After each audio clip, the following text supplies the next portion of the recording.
What's up, everybody? Welcome to the Gym Range podcast. This is episode 10. I'm Carl Heiser, joined by my co-host, Alex Cervantes.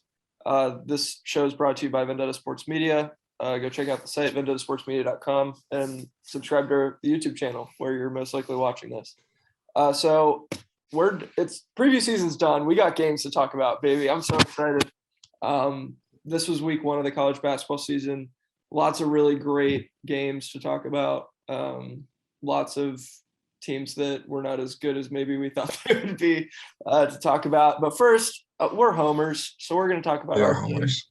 We're homers, so we're going to talk about our thoughts on Duke and Maryland from this week before we jump into some of the other teams and some of the other results. So, Alex, I know you have thoughts about the Duke game. Of course I have thoughts. Where to begin? How about Kentucky? Let's go there. Yeah. I've said it a lot about for those that don't know, for those who haven't checked out the site, I'm doing a game-by-game recap for Duke basketball. You can go check that out. It's under our college hoops section. That's where all of our writing coverage, along with some other stuff, will be. But Paolo is as advertised. It's exactly what we thought. I know I talked about in the offseason how I thought he could score at all three levels, and he's shown that he can knock down the occasional three. I thought it was going to be at a greater clip. He's yet to show that. But his mid-range is one of the more developed and complete ones I've seen in a college basketball player in a while. There's nothing you can really do, too, with his length and frame. He bodies you down there, and he just goes for a fadeaway. He's just going to shoot over top of you. Trevor Keels in that Kentucky game saved them in certain points. He had 25 on 10 of 18 from the field. That team didn't shoot particularly well from the field. They went 1 of 13 from deep, which is a concern. But the fact that they were able to hold the number 9 team in the country, or number 10 team in the country in Kentucky, to not only 71 points, they put a lock on Ty Washington, who went like 3 of 14 from the field. Yeah, he was a top 15 prospect. He was not good. That's a whole separate conversation. But, there are concerns though, right? Like Oscar Tshiebwe, he had 20 rebounds. 20. Yeah. 20 rebounds. Well, he's gonna average like some insane amount of rebounds. No, absolutely, right? Like he's averaging 20 rebounds through 2 games. But that second 20 rebound game was against Mount St. Mary's.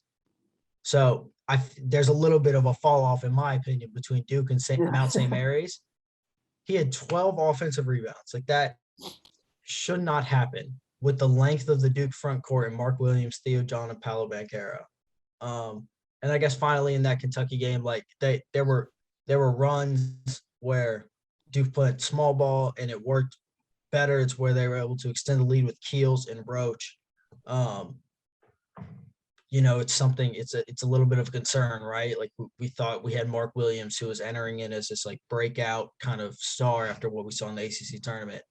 And, he's not looked good. So is that one of those things where like, we're going to have to pick and choose, or is Coach K going to be able to like work that in? Because him and Paolo, again, we're getting that whole like Duke log jam when they have 2 big men who are super talented, but neither can really extend out to the perimeter. Yeah, I think one of the biggest things for me from watching Duke was like, it's got to be encouraging seeing them win against a top 10 team by 8 and only hitting 1 3. It is. Because you have to think that like the shooting will get better. It's not that. And it has. I mean, yeah, like what, and against Campbell, like what they do from Campbell, it wasn't great. I mean, that was a slow game. That was a slow game. It was a slow, low possession game on the back end of a tough Army game. Like it was never going to be great. It was never going to be fun to watch. Against Army, they hit 9 threes, and against where am I at? Against Campbell, they hit 9 threes. So I mean, it's a win. Like both cases, that's 18 of I think like 52 from the field, which percentage-wise isn't great. Yeah, but at least you're making them. Yeah. That's good stuff. How are the Terrapins? The Terrapins they're good. I'm I'm starting to not be nearly as confident, and it's only 3 games into the season, which concerns. I have a lot of things that I'm sort of concerned with. We handled, Quinnipiac okay, and we handled George Washington sort of. Like that game was way too close until like the last like 4 minutes. Um, I went to the Vermont game. That was fun. Although we were down at half. We've been down at half in the George Washington game and the Vermont game. In all 3 games so far, we've allowed some other player on the other team to score 20 plus, which I don't love. Because usually, like, our defense is supposed to be much better than that. And in the second half of the Vermont game, it was good. They only scored 21 points in the second half. Kudus Wahab is good. He's going to be good.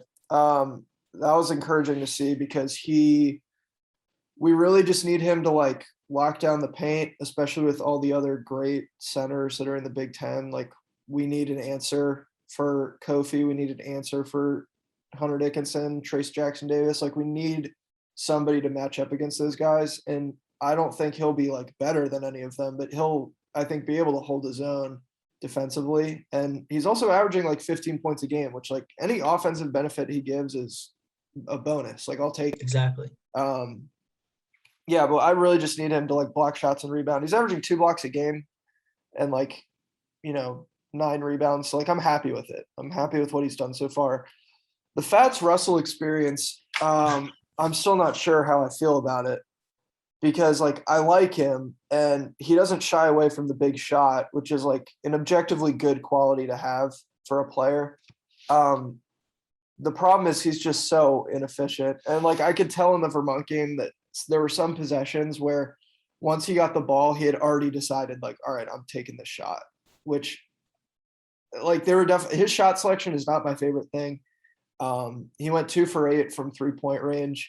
And, one of those was a go ahead 3 and one of those was to ice the game. So it's like, he hits like enough shots and like in just the right spots to where it's like, oh, like he's like pretty good. Like, and he finished with 22 in that game. Ayala finished with 22. So like the backcourt took over, but Fats Russell is going to shoot us out of some games, and I accept that. Like Accept it. Okay. I know it's going to happen. I'm expecting it to happen. Yeah, because like for every game that he ices it or hits a go ahead shot, like he's gonna shoot us out of the game. That's okay. Yeah. So I'm a little concerned for this George Mason game coming up. They've looked like one of the better teams in the A10. They really have so far. And this is definitely a game that I think we could lose. I mean, honestly, like the next 3 games coming up are kind of tough. We have George Mason, then we have Hofstra, who took Houston to overtime, and then we have Richmond, who people are generally like sort of high on. So that's going to be a rough end of November. I could see us losing, I don't know, 2 of those. But I still think, I'm not going to come down so far to say that Maryland's not a tournament team because I still think they are. But I do think maybe their ceiling in my eyes is a little lower, especially because in the Vermont game, they shot 20% from 3-point range and 30% from the field. And like, we're not going to win if we can't shoot the ball. Like you can get away with that against Vermont and against George Washington. But once we're playing, Indiana and Michigan and like pretty solid Big Ten teams, that's not going to work. We're going to lose by double digits. So that's something I'm watching out for is the shooting because it so far hasn't been good. We entered the game, I think, shooting like in the 20s for 20% from 3-point range, and that's just not going to fly. We can't do that. Yeah. I do have one more thing to add about Duke. Yeah. What's up? Got to do it. One no more. Oh, yeah. Thank you. Just one no more. Thank you. Yeah. A, for making me sound smart, but B, oh my gosh. Like his plus minus through 3 games is 38. Like he went out of the Campbell game. Like he came down, he went up, like Trevor Keels went up for like a side, like a left-hand layup off balance, right? The Campbell kid didn't really box out, and so came into like more late and more landed with his like full, like his left leg just straight perpendicular to the ground. And so like I just thought he was done. Like that's a hyperextended knee. That's X, Y, and Z. And he comes back in like 5 minutes, stays on the floor basically for the rest of the game. Like showed that KA isn't gonna sub him out. But B, I mean, he does so much for that squad. Like he had 15, 5, 5, and 3 against Campbell. That game was so bad. so bad. Army, he had the 5th triple-double in Duke basketball history. Like he's so good. Yeah. It makes me so happy. Also, shout out to Trevor Keels for 25 on Kentucky. Yeah, absolutely. That's a big game. Absolutely. Yeah. That was needed. Yeah. It's and that's the other thing too about Duke is like Ventura is going to give you 15, like pretty much guaranteed. But then it's He's giving everyone 18 plus. Yeah. So then you just, if Keel steps up, gives you 25. If Moore steps up, gives you 20 on some nights. Like that's and a Roach problem. too. Roach, I've said that Roach isn't really a point guard, but he off the ball because like Moore and Keels have been the primary creators and ball handlers. Like he's gotten downhill. He's gotten to his spots. He had, what was it? Against Army, he had like 14. Yeah, he had 14 against Army, he had 14 against Campbell, he had like 10 against Kentucky. Like that's a solid 12. And if that's consistent production, right? Or he had 6 against Kentucky. So I mean, that left a little to be desired. But still 14 to 14, you can knock down a couple of threes a game. Again, they're shooting. It's a Duke team, right? Like, so rumors swirl that they were going to be this lights out team from the mid 2000s. It's not the case. No, but yeah, I mean, we'll see how they fare against Gonzaga in a couple weeks. Oh, I don't know about that. Yeah, I mean, not ready for that. But yeah, speaking of Gonzaga, let's talk about Gonzaga real quick because they put on an absolute clinic against a top 5 team in the country in Texas. There are people out there saying, Gonzaga, they won't be nearly as good as they were last year. They've come down a little bit. Texas can hang with them, like probably be a close game. It was never really close at all. And a lot of that is because the mismatch in the front court. Drew Timme and Chet Holmgren just went to work. Timme scored career-high 37 points. It was like Chet the first time. I think it was the first time anybody had scored like over 10 field goals against a Chris Beard coach team. Like he just went on. Wow. Yeah. He played Zion like 2 years ago at Zion's peak. That's crazy. But no, Chet, Chet was getting a little bit slandered because of the box score on Twitter. But in that game, he did everything that wouldn't show up. Like he was defensively sound. You had to take away people from Timme to guard Chet because that's how good that front court is. So you're picking which battle you're going to win and you're picking which battle you're going to lose. And whichever one you do, the other one can give you 37. So that's, I'm making a joke about it, but like it's not, like it's just not, we haven't seen that in a while from just one singular team, right? And so, we're gonna see all of Holmgren's skills like in some games. Like he's gonna, in the Dixie State game, he had 14, 13, like 7 and 6, 7 blocks and 6 assists or something. Like crazy. Like that's the kind of just versatile player that he is. At 7 feet, he's a unicorn. He's going to be crazy. He had 5 of those blocks in the first half in that first game. Yeah, like he's a monster. It's crazy. Defense, offense, he has the whole package. He can handle the ball. Julian Strother, 17 points in that Dixie State game, which I was excited to see. Little let down in the Texas game, but Timme had 37. Yeah, that's the thing. Like when you see that Timmy's going off, like you just default to him, and for him to get 37, somebody else is gonna shrink a little bit. So I got 2 backcourt questions for you about Gonzaga. Oh, okay. A, do you like Nembhard going off 40? And B, what are your thoughts about Hunter South only getting 4 minutes? Yeah, those are good questions. So I do I like the way Nemhard's been playing. I'll say that. So I think the way he's been playing justifies him getting that many minutes. I don't know that over the course of the season necessarily. Like I think when they're playing in the WCC against like Portland, like I don't think he's going to need to play 40 minutes. Like because it was Texas, he got 40. But the way he's looked amazing. Like he's been everything I think that they have hoped so as far as just playmaking and running the point, and so that's been great. Hunter Salas, I think it's sort of a similar thing where it's like it was Texas and he's still a freshman in like his second or third ever game. And I think, But Hickman usually got 20 minutes. who? Hickman got 20. Who did? Mullen Hickman got 20 minutes. So Yeah. So I don't know. I don't know what that is. I don't know what, maybe yeah, it's just a fit thing, but I'd expect that he sees the floor a lot more, over the course of the season. Usually Mark Few, like he doesn't start freshmen or play them a ton to start the year, and then gradually kind of works them in more. And so I think that's probably what we'll see with Hunter Salas. Because he kind of, I mean, Rasir Bolton coming over like kind of screwed him a little bit. I think that definitely hit his minutes a little bit. And then, yeah, I mean, Nemhard, if he's going 40, like that doesn't leave a lot of room for anybody else to. no, it doesn't.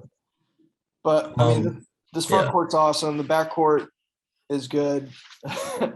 So, Yeah. Do you have, on the flip side, do you have any concerns about Texas? I know when I saw that starting lineup and they didn't really like go with Mitchell, I was a tad like, I was a bit taken aback, but you have any like glaring concerns from that game? I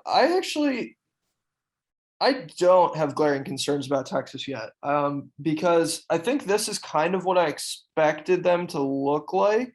Maybe I don't think I expected them to look that like overmatched, I guess, but the talent is there, and I think Chris Beard can work it out to where by mid-season, by the end of the season, they've figured out sort of what their identity is and who the go-to guys are. But so I'm not overly concerned about Texas. I think they'll be fine, and they'll have plenty of tests in the Big 12 to, learn how to play against like top teams. So Yeah. No, I mean, a quick glance at the box score. Like if they didn't play Drew Timme, they shot 38% from three, 81% from the free throw line, and 44% from the field. yeah, Like you would take that on almost any given night. right. Just so happens you're playing a unicorn and a guy with a great mustache that can go Yeah. for basically 40 on any night. Right. So, Yeah, I mean, that doesn't help. Timmy Allen had 18, 6, and 4. So They also out rebounded Gonzaga. 33 to 32. Yep. So just lost the turnover battle. Yeah, it's just a turnover battle. So that's the thing is like they lost by 12, but I don't even think they played that bad. They were clearly overmatched, like no doubt about it. Like they just couldn't find an answer. But yeah, all things considered, I think if you just take their performance by itself, like they outscored them by 8 in the second. It just so happens you were down 20 going into halftime. Yeah, so I don't think it was that bad. I'm not going to put Texas on fraud watch or anything. No, yeah, let's not put. We don't need to put. That'll be quick. That'll be way too quick. Yeah. All right. Other games. We got the Champions Classic. Like we got. Yeah, let's talk about the Champions Classic. The other Champions Classic game. The Michigan State, Kansas. Yeah, Michigan State, Kansas game. It was close for a while. It was close for a while, and then Kansas just pulled away. And Agbaji, he didn't get to 30, but who cares? 29. Who cares? And who cares? Because you called it. He's going to be Big 12 Player of the Year, and that was a great sign that could happen. Could happen. Yeah, legit. Agbaji finished with 29, 3 for 6 from 3-point range, 2 boards and an assist. I mean, he was really just scoring the ball all night. Like, didn't need to do anything else. Yeah, Remy Martin added 15. McCormick added 10. And then on the Michigan State side, AJ Hoggard off the bench had 17, and he led Michigan State. None of their starters scored more than 10 points. Yeah, they're gonna. I mean, it goes without saying they're gonna need to figure that out, right? Like, yeah. They need that go-to guy. I don't know whether it is. You would assume, right? Like coming into this year in East Lansing, that it was going to be Christie, and whether it was like first game freshman jitters, just the defense that lengthy Kansas team can stick on him made it tough. But like it wasn't a terrible game. Like he had 9 points, 3 rebounds, like 9 points, 3 rebounds, 2 turnovers. Like he shot 2 of 4 from 3, he was 3 of 10 from the field. Yeah. So sure. And if you look at the Spartans splits from just shooting the ball, they shot 46% from the field, 35% from 3. Which is like, you'll take that, but they had 7 more turnovers than Kansas did. Yeah. And they also didn't hit their free throws. Yeah. In their next game they beat Western Michigan by 44. They almost doubled Western Michigan's total. Yeah. The battle I think is going to be interesting is between Tyson Walker and AJ Hoggard for that starting point guard role. Izzo, I don't know if he's really going to like change it right now. I mean, yes, it's early, obviously, but Izzo just doesn't strike me as the kind of guy like you found your point guard, let's stray from it. Hoggard can provide those minutes off the bench for you. Mm-hmm. They're basically playing identical minutes. But Christie's had 6 points against Western Michigan in 28 minutes. Like again, it's not what you want to see from your 5-star freshman. Yeah. So it's definitely going to be a score by committee approach for the Spartans. I don't know how much that.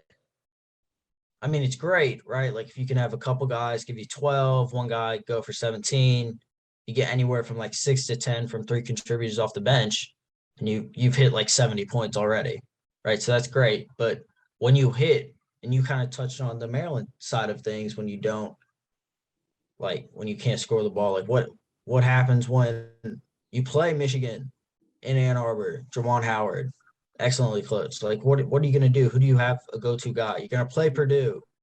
You're going to play, I don't know, Indiana, like we said, Illinois. Like, you got to figure that out. Yeah.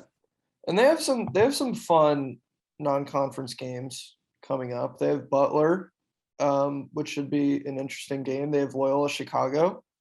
Should be a good one. And then to start December, they have Louisville in the Big Ten ACC Challenge. Loyola Chicago before Thanksgiving. I love it. Yeah. I will be watching that.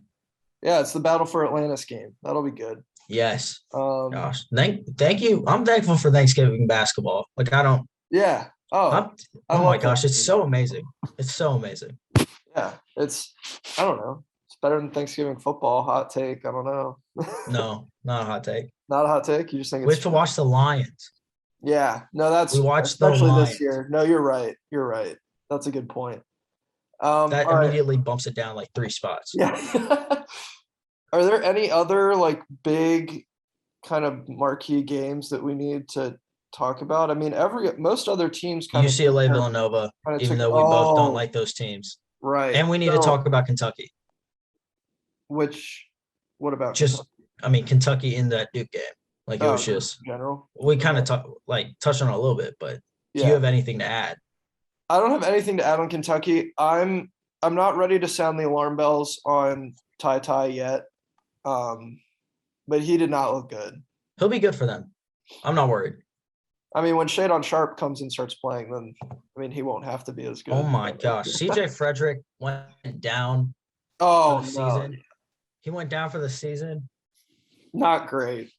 Well, not great. Like, sucks for him that he's transferring from Iowa He figured to be a key contributor for a really good Kentucky team. Yeah, 45% shooter from three. Exactly. But lo and behold, guess who's coming to Lexington in January? The number one player in the country. Shadon Sharp, baby. I don't like that. Yeah, he's saying like, oh, I'm not gonna play. I'm just like here to. I don't believe him one bit. That doesn't make any sense. Sports Illustrated, everyone's like, oh, Hamidou Diallo did it in 2016. He just waited till the 2017 season. He just practiced. Yeah. I just get an inkling, like Sharp is in his 5th year of high school. He's eligible. Yeah. Oh yeah. He will play. If Coach Cal thinks like, all right, we need a boost, like things are not going nearly as well as I thought. We need somebody to come in here and like help us out. He just has Shadon Sharp on the side. Like, hey bud. I am now petitioning the NCAA to allow every team in the country to take a kid from their 2022 recruiting class and bring them in. All right. Who do you want? Interesting. Who do you want? Who do I want? Yeah. Northwestern, I'd like Rowan Brumbaugh. Well, he doesn't want to sign, so. No, he did. He signed some tender. Oh, he did? Yeah, at the press conference I was at, Collins talked about how he's officially a Wildcat. Oh, all right. Yes, so that was a quick Northwestern side. Yeah, okay. I would take Filipowski. Okay. Spread the floor. Sure. He can be that second big alongside Banchero if Mark and Theo John. Although I would take Whitehead just to let him guard Shadon Sharp in a potential March Madness matchup. Okay. I would take any of them. Okay. I take Shut too. Like that dude is like a 45% shooter from three. Yeah. Like that. I legitimately would take any of them. Mm. But quickly back to Kentucky. I thought it was interesting how many minutes Jacob Toppin got. Yeah. Truthfully, of their like front court players, I would have figured it would have been Damian Collins or like Bryce Hopkins or any of those guys. But he got 23 minutes and he was tasked with guarding Banchero. And, it didn't go great. No, it didn't. It didn't go great. No. But, he got minutes. Severe Wheeler, that was he accounted for 66% of Kentucky's assists in that game and 55% of their turnovers. So a little bit volatile. Yeah, a little bit. Yeah. But he was great defensively. Mm-hmm. Created a ton of offense for them. Yep, 16 points, 10 assists. And Keon Brooks, again, he kind of is going to because he didn't have the hype of Washington, but if you watched their preseason games, you would have saw how good he was going to be this year. Yeah. So maybe the bells aren't going to alarm, or the alarms aren't going to ring for him. I don't even know what I was trying to say there. But the ceiling is the roof. Ceiling is the roof. Yeah.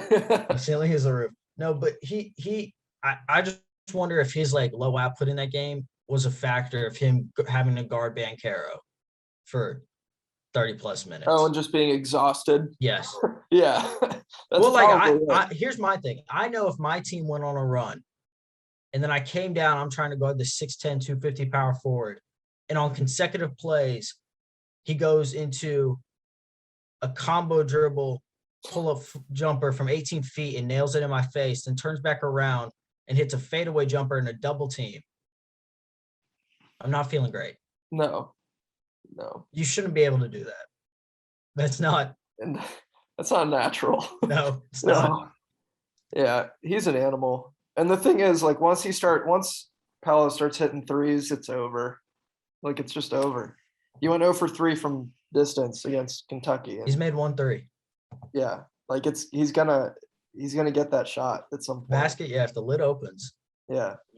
Same thing with Holmgren. Once he starts hitting threes consistently, he's going to be a problem. I will be genuinely shocked if anyone outside of those two wins Freshman of the Year. Oh, I don't see there being any possibility, really. I can't. Low key, though, Jabari Smith and Kennedy Chandler have both looked really good. Chandler has looked amazing. Yeah. I love that guy. So like maybe they sneak into the discussion later. Oh, they're in the discussion. But for right now, I think it is a 2-horse race with Yeah. Holmgren and Banchero. All right, let's talk about the UCLA Villanova game. That was probably the best game in general. Yeah. I told you this, but I don't know what my takeaway from this game is because it's two teams that, like I'd said in an earlier episode that this was the fraud bowl. So like whoever lost, I was going to call them a fraud. But like it went to overtime, and I don't know what to do with a game where two teams that I'm not super high on goes to overtime. I don't Villanova really is not deep. That was my first takeaway. one of my takeaways was that I was totally wrong about Colin Gillespie. I sort of insinuated that he might be a little like slow coming out of the gate. He had 18 points on 4 for 6 from 3. Like he's fine. He's okay. He's back. But yeah, Samuels had 20. They're not deep though. You're right. They had 3 guys come off the bench and 4 total bench points, which is not And great. Daniels played the chunk of those minutes. So, I mean, Right. it's early. Yeah. Does Wright really have a 6-man rotation? Because that is not like we've seen teams make runs with like 7 and 8-man teams, and that's like verging on a collapse. Like 6-man, oh my Lord. Yeah, that's not good for the future at all. And they only had 12 assists on 28 made field goals, which on a team that like passes a ball like that, I was shocked by. Yeah, that's crazy. That traditionally like we view as a great fundamental passing team. Yeah, I don't know. I mean, I'd say their starters all played well. And that's the reason they were able to hang in this game. But then you have Daniels coming off the bench, going 0 for 5 from 3, 2 for 8 from the field, and giving you 4 points. And like, then your other 2 subs give you 6 total minutes. Like, yeah, they're either just not deep, or it was just, we need to win this game. We're going to play our starters the whole time. Yeah, they're going to go the distance. Yeah. On the UCLA side, Juzang had 25, but his splits weren't great. 9 for 24 from the field, 1 for 8 from 3. He also had 8 rebounds. Jaime Jaquez, 21 points, 13 rebounds. Bernard, 16 points. Tiger Campbell, 14. It was a pretty good. I mean, it kind of was in this game just like the starters going at each other for 40 minutes. That was really what it was. Yeah, we saw a little bit of the bench. Peyton Watson, 6 minutes, didn't score, only took 1 shot. I think the big thing too so Villanova was up with like 4 minutes left. I really thought it was over. I just figured they'd close it. Yeah, you thought they'd close it out, but then I think Gillespie didn't attempt a field goal for the last like 8 minutes of the game. Can't happen. Yeah, which is, you can't, like if you're the preseason All-American, like senior go-to guy, you can't just shy away from taking shots in the last. Also, right, get him the ball. Like you're probably the best coach in the country. Get him the ball. Figure out, you can draw up a set coming out. All it needs to be is coming out of a timeout. That's arguably when you get your most efficient shots, where you get the play that you want to go exactly how it goes. Yeah. Yeah. Draw something up, get him a corner 3. Like that's all he needs to get going. He just needs an open look. I thought it was funny that UCLA went to overtime just because they had like 6 or 7 overtime games last year, like 3 of them in the tournament. So like that's just very much like, that's just very on brand for this team. It's a Bruin identity now. Yeah. It's just like take them to overtime and then we'll boat race them in overtime. And they won by 9. So like it wasn't altogether close once it got to OT, but yeah, they had to come back. Like they had to come back to get there. Yeah. Then they extended in overtime. Juzang though, I remember when they were previewing the game, they showed like a split screen of Gillespie and Juzang, and Gillespie, they were like career stat from 3, 38%. And then Juzang was like career stat from 3, 34%. And they were like, Juzang is one of the best shooters in the country. I was like, A, math wise, that statement, if you just compare those 2 guys, does not make sense. Yeah. And B, this man just went 1 of 8 from 3. Like, it's a sample size. It is an extremely small sample size. But I mean, he took 24 shots. I mean, which I feel like we kind of knew, but 24. I mean, it's 45 minutes of action, but 25 24. points on 24 shots. Yes, I know you were gonna like That's a that. Russell Westbrook stat line. Shout out Trey Dahlberg. Yeah. That's a Russell Westbrook stat That's a line. Russell Westbrook stat line. That's not good. That's you need to be more efficient. You have to be. And I mean he will be. He will be. He's still he's top 5 player in the country. He'll figure it out. Absolutely. But this He'll figure it game, out. like, if you just like want to look at like, oh, he scored a lot of points, like I don't think that tells the whole story of that game at all. Yeah. I agree. Yeah. But so here's my other takeaway is that UCLA is like they're maybe better than I forget where I slotted them in the preseason. 7. 7? I had him at 5. Okay. So they're probably I think they're better than 7. I'll say that. I don't think they're top 2. I still don't want to say that they're top 2. And No, I think that's fair though. Yeah. Because I think all offseason you and I had Gonzaga, Kansas. Yes. And so I'd probably UCLA has to be ahead of Texas now. They haven't lost. Okay. Yeah. They haven't lost. So just You're looking right, at the record. You're right. One team is 2-0, one team is 1-1. That's fair. Yeah. And so I'd throw them above Texas. I'd make an argument that Michigan is probably better. Yep. So they're top 5 team in the country. Because that's it. All right. Are they better than Purdue? Probably. Are they better than Duke? Yeah. Then they're a top 5 team in the country. That answers your question. Okay, fine. Well, I'll listen. I'm not ready to sign off on that take just yet. I'm gonna hold out until tournament time, and then we'll see how the tournament goes. Because I'm playing the long game here. I'm not ready to just This talent pool is too deep, though. That's going to be the issue. There are going to be so many good teams that just go out in the round of 32. You're right. And it won't be like an upset. It's just because the mid-majors also return so much talent, and they're also equally good. Yeah. So maybe Pac-12 play. Maybe that's when I'll. Loyola Chicago might be like a 6 seed. Yeah. That's a terrible draw for whoever that 3 seed is. Yeah. No, they're still a very talented team. They're still very talented. Okay, I think that hits all the big games. Do we want to do Fraud Watch now? I mean, we can. We need to start with us. Let's hit Fraud Watch. We have to start with us, guys. We're frauds. Or no, we're not frauds. We're on Fraud Watch. And we're betting frauds. Let's say that. So we put out our first edition of daily picks yesterday. It was impromptu. We should have thought it through. We just picked games that were going on later in the day. So that's on us. We went 1-4. Not great, Princeton. I think it was a good process, just bad results. So we've wiped those from the ledger, and we're going to try again. Yes, we are. Yeah, we're going to try again with teams that aren't, low major, mid major teams that teams we actually watch. Yeah, so we're on Fraud Watch right now. Hate to see it, but it had to be done. We got to be upfront and honest with the people. Princeton, what was happening? Also, well, we got screwed on the Princeton game. We really did. We went to double OT. And then they just chilled. They couldn't make a shot to save their life. Yeah. So never been so excited for a Princeton Minnesota game though. Yeah. Never. Yeah, that's the thing. That was a fun experience, and then also super annoying by the end of it. Yeah. Other games. Oh, the South Dakota Drake game. I don't know what I was thinking. I thought South Dakota would slow up the pace enough that Drake wouldn't be able to get out to this big lead. 49 points. Drake beat them by 49. So yeah, that was wrong.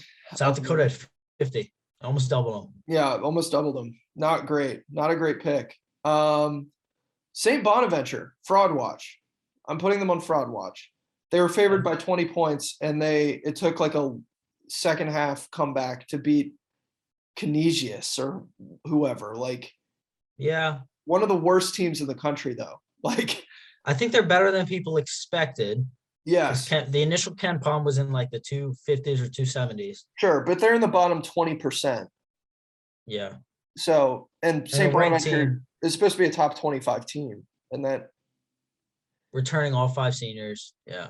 Yeah. So not a great game. Western Kentucky. That was sad. I don't know don't bet against Frank Martin coming off of a loss that isn't an SEC play. I think that's my biggest takeaway.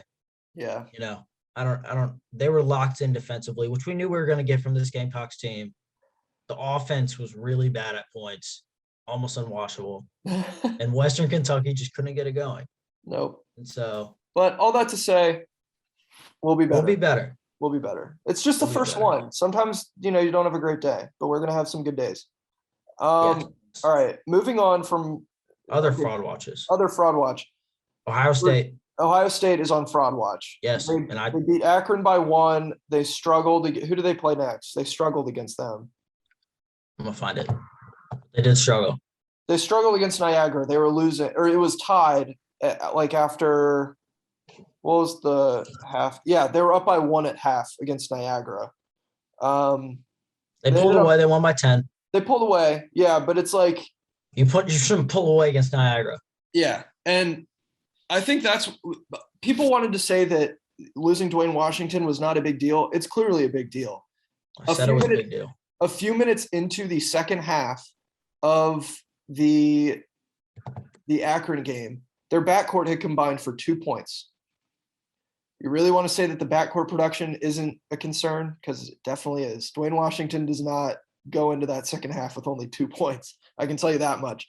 So that kind of just tells me that this is what Ohio State's going to be. It's going to be E.J. Liddell scoring 25 a night, like bailing them out, going for 25, 10, and 4, and then the backcourt being not great. And they're going to play a lot of close games, and they're going to lose some of those close games too. Truthfully, as someone who goes to a Big Ten school, it makes me more confident come conference play.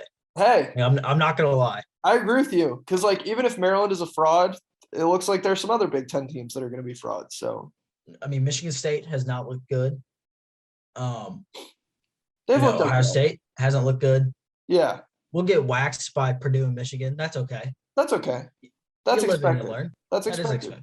Yeah. But, Minnesota, for whatever reason, shot well from deep. But, yeah. Anyway, that aside. Virginia, got to do it. We kind of knew this. We said this entering the year. We did. You said Virginia. I said Ohio State. Yeah. Look at that. We're no longer on fraud watch. I'm taking us off. We're taking ourselves off of fraud watch for our good takes. But through 1 week of the season. Yeah. But Virginia is it's exactly what it looks like on paper. They just don't have the scoring. And they lost to Navy. There's not really a lot that needs to be said there. I think it's going to be a rough year for Virginia. Navy then turned around and played Virginia Tech and got waxed.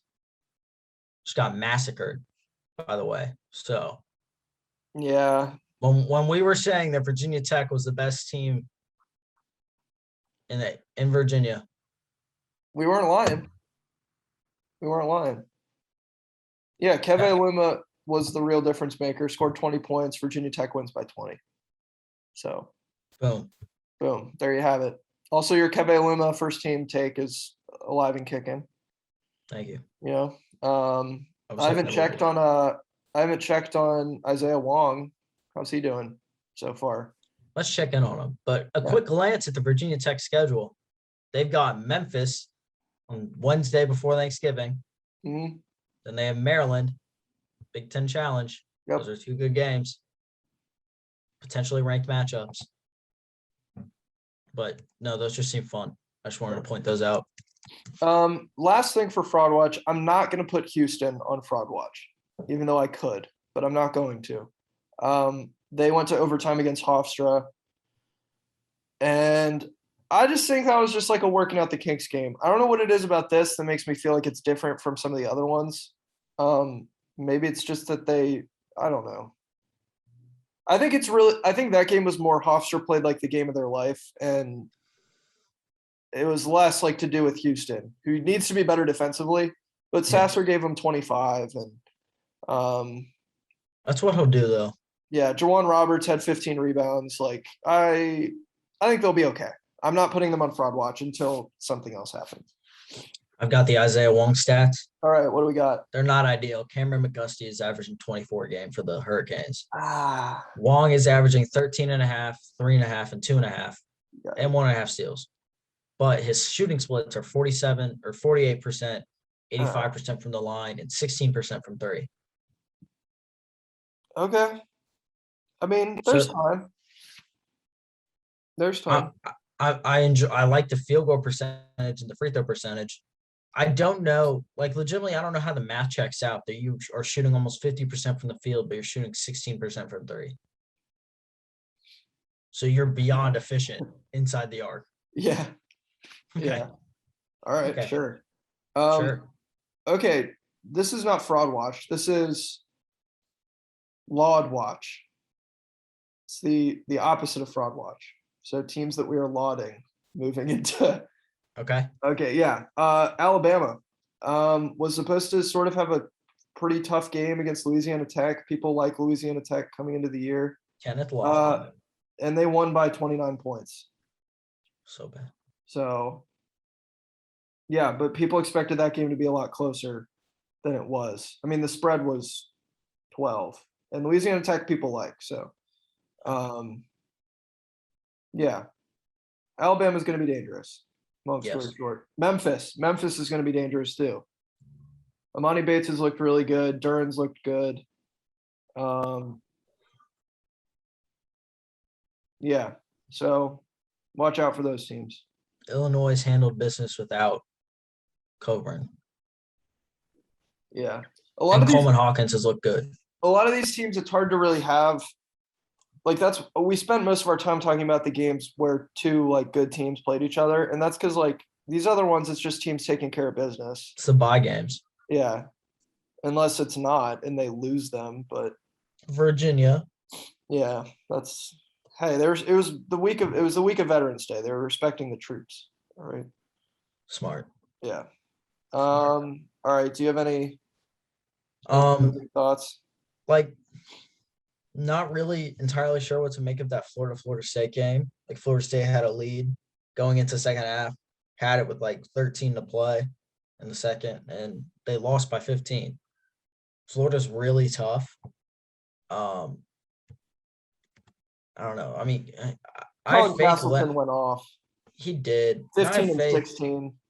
Yeah. Malik Osborne had 18 and 6 for Florida State. Like, I have faith that Florida State will figure it out. Leonard Hamilton's a great coach. But, you know, the shooting, like, they still made 7 threes. They did shoot 50% from the free throw line, basically. So want to clean that up. But their starters not named Malik Osborne scored 5, 6, 2, and 2. So 4, 11. They had 15 points, the rest of the starters. So, I mean, that's a recipe for failure. Like, you had 3 starters, Evans, Mills, and Polite, combined to go 3 of 17 from the field. Yeah.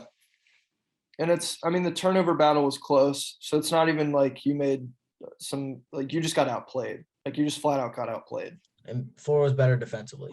Yeah. Castleton had 6 blocks. Yeah. Also, it's tough to get going. So that's a good sign for Florida because I think we weren't super high on them. But I don't think Castleton I don't think he's the type of player that can carry them for the whole year. But in some of these like just isolated games against like, top 25 teams, I think he'll show up and they'll be okay. Without a doubt. Yeah, we talked about St. Bonaventure. I don't really have any other thoughts. Go Terps. That's my final thought. We've got some like decent games coming up, but I mean the meat of like November games that didn't happen on Tuesday or Wednesday are going to be Wednesday to like Saturday over Thanksgiving. Yeah. So it's going to be another good week of games. Absolutely. We'll have more concrete observations once we've seen these teams for another week, I think. Yeah. But anyway, thanks for tuning in, everybody, to our week 1 reactions. Be sure to check out VanetaSportsMedia.com. We'll be throwing some college basketball articles on there. You can read Alex's Duke game reviews, which are a great read. Just to plug those. yeah, subscribe to the YouTube so you don't miss an episode. Follow us on Spotify. Follow us on Twitter. It's getting to the point where I want to just do a giveaway so that people follow us on Twitter. So maybe that'll be coming in the future, but at Gym Range Pod on Twitter. And if you haven't seen our other episodes, go check them out. They're pretty good. We just did a hot takes episode with Tristan Freeman of Busting Brackets. Ton of fun with that episode. So be sure to go check that out if you watch any of them. I think that's it, right? That's everything. I think that hits everything. All right, sweet. Yeah. Thanks for watching, everybody, or listening if you're on Spotify. We will see you next time.